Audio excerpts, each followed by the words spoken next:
What's up, everybody? Welcome to a new YouTube video. In today's video, we're going to go over 8 success Redbubble tips. Today's the 10th of February. We've officially passed about, I think, 41 days or something like that of the new year. And so it's been a lot of designing, a lot of work, a lot of uploading to Redbubble. And I figure, why don't I give my 8 tips to Redbubble for today? And of course, my tips might change in the future. There are different things that I like to focus on. But these are things that I just feel are important for everything that I'm doing now. And so I figured I'd share them. And let's go ahead and jump right into it. So the first tip is going to be number one, and I don't have them numbered, but enable offsite marketing. There's a setting within your Redbubble store. I actually made a full-on video of this. And by the way, guys, every video that I mention in the YouTube will be in the description box. Now, when I mention something like a product, whether it's a paid product like a course or a software, that will be in the comments section as well. But in the description, there will be videos that you guys can access where I mention something. Obviously, I won't be able to show those videos here because then, this video would take too long.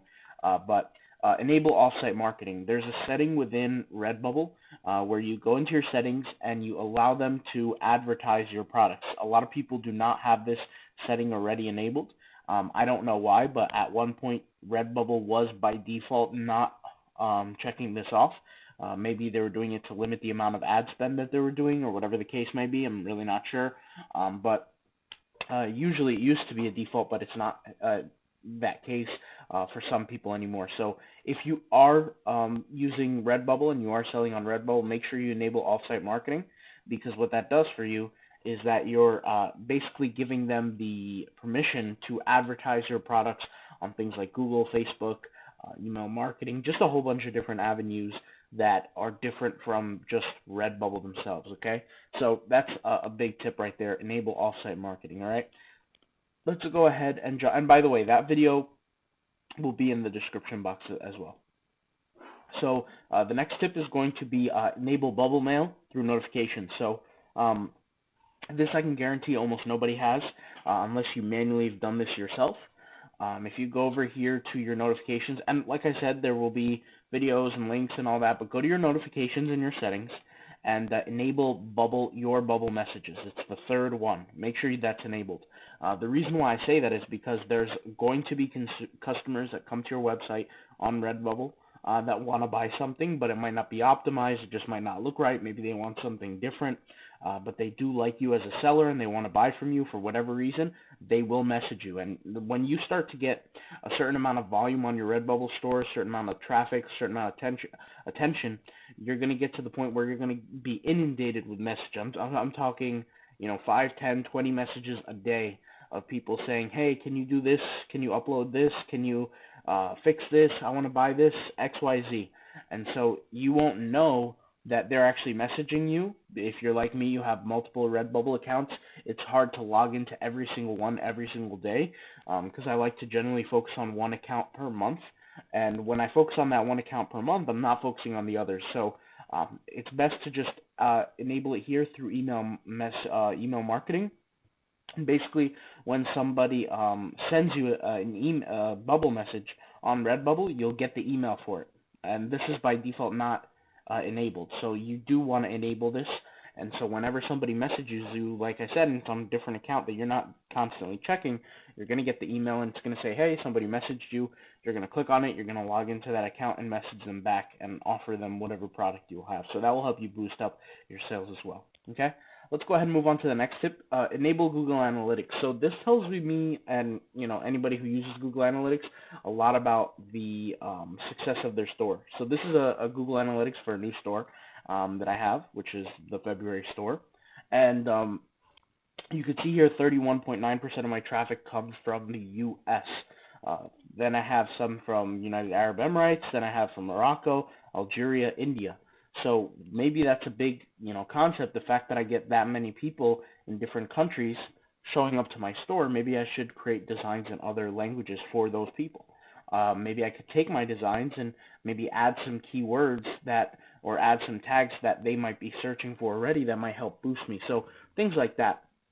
And you also want to essentially cross-reference your traffic with your sales. Where are your sales coming from? Where's your traffic coming from? And thankfully, Redbubble does give us that information. If it's the payment is coming from the UK, or if it's coming from the United States, or really where it's coming from. That's a big deal because we get to see who's our current customer base and can we expand on that level, right? So I have a video on how to enable Google Analytics. It's actually very, very important. And so if you want to learn how to do that, it's a literally like 3-minute video or 4-minute video, something like that. If you want to see it, I will link that in the description box as well. Okay, let's go ahead and move on to the next tip is create your designs upfront for the week. So whether it's for the week or for the month or for whatever it is, I always recommend doing it upfront. So I don't always recommend it, rather. I apologize about that. I recommend it.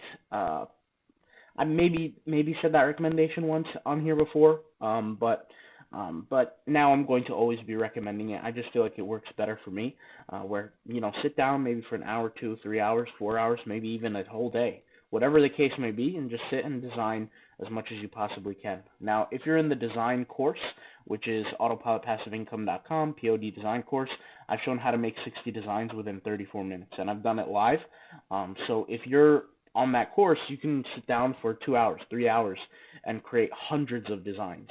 And those hundreds of designs could last you for, depending on how much you upload a day, but they could last you for weeks, up to a few months, depending on how long it takes you to upload each design. So if you want to learn on how to do that and how I did that, along with some other content on designing and things like that, head over to autopilotpassiveincome.com. Check out the POD design course. We will be adding more content. Right now we have 30 lessons in the course, and those 30 lessons are essentially what make up the $39.99 price. Of course, there's also bonuses included, by the way, in the course. You get free graphics, you get free fonts, things like that. But as we add more to the course, the price of the course will go up. So that is the design course, which, like I said, I'll leave in the description and in the comment box as well, okay, in the pinned comment. The next tip is going to be go back and enable newer products. So this is something let's face it, we all probably have not done. Even I have missed out on a lot of products that I haven't enabled, but I always like to go make sure that, at least I'm doing this once a week, go back into some of the older products and make sure, especially if it's an older store, make sure that, because I do have some older stores with, hundreds and thousands of designs now, and so go back, enable the desk mats, enable the mouse pads, enable the hats, enable every product that's currently not enabled. And you never know what a consumer is willing to buy. Maybe they're looking for that, that special design, that special product on that special oddball product, right? It could be a mask. It could be, maybe you didn't optimize it for a duffel bag or for a backpack. Whatever the case may be, I'm telling you guys, that's where the profits come from when you enable the oddball products. And that brings me into my next tip, which is optimize for specifically odd designs, right? Not just newer products, but odd ones. So a lot of people ditch products like the backpacks or the duffel bags or the leggings or any kind of other product that they think that doesn't get a sale. I see a lot of people optimize for maybe only t-shirts and stickers, and then they just forget about the rest. But you want to really take the time and optimize for all products because you can get bigger products. In fact, typically the weirder the product is, like a backpack or something like that, duvet cover, whatever it is, you can make a lot of money on that. Like, you can make a lot more profit. And there's less of those on Redbubble. So if in terms of competition, you kind of get a leg up on that area. Obviously, the search engine is not all of it. There's parts to it where you could be successful outside of it. And I'll actually make a video on kind of what that is. But SEO matters on Redbubble. It just matters to a point. Like, there are other things that you could do to help improve your sales and things like that. But at the end of the day, optimize for the odd products. Those odd products, believe it or not, will get you sales here and there. I've had moments in time where I've walked away with $30 of profit on a single product that was an odd product that I, boosted up the rate on how much I charged for it because I felt like I was the only one in that area that was creating a decent enough product that people were actually going to buy. So you guys give it a shot. Give it a shot and let me know what happens. But Finally, for the last one, optimize for your tags for sales and not visits. Majority of the products on Redbubble are not optimized for sales. They're optimized for visits. So when I say visits, a lot of people focus and they think that traffic means sales, and traffic does not mean sales. You can't walk away with store visitors and put them in your wallet. You need to have sales. I see a lot of people bragging and boasting in forums and videos and things like that, which there's nothing wrong with to brag and boast about your success. But if you're getting visits and you're not getting sales, it's not even like, what's the point in that? In my opinion, there's nothing to brag about in that notion.